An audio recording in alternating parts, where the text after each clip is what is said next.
السلام علیکم۔ نیلم اسٹوڈیو میں خوش آمدید۔ نیلم آپ کے لیے نئی اور سچی کہانی لائی ہے۔ جلدی سے چینل کو سبسکرائب کریں تاکہ نیلم کی ہر کہانی آپ کو مل سکے۔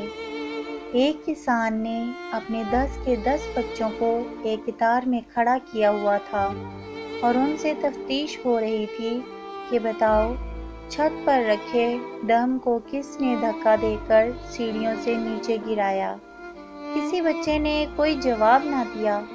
کسان نے پھر زور دے کے پوچھا، ڈرم کو کس نے دھکا دے کر سیڑھیوں سے نیچے گرایا تھا؟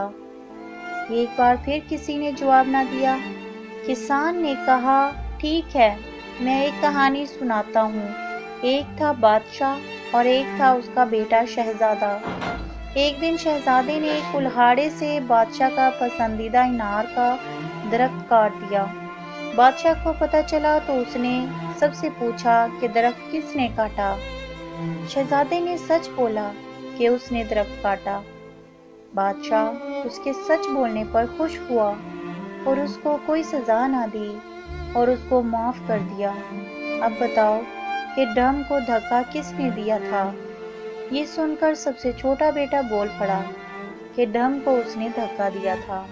کسان نے آگے بڑھ کر بیٹے کو 2-3 تھپڑ لگا دیے۔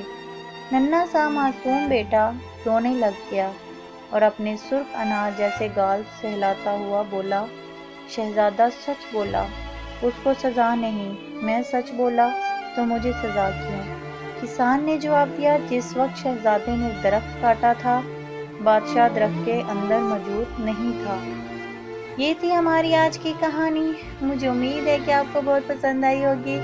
پلیز لائک کریں، کمنٹ کریں اور اپنے دوستوں میں زیادہ سے زیادہ شیئر کریں۔ Thank you.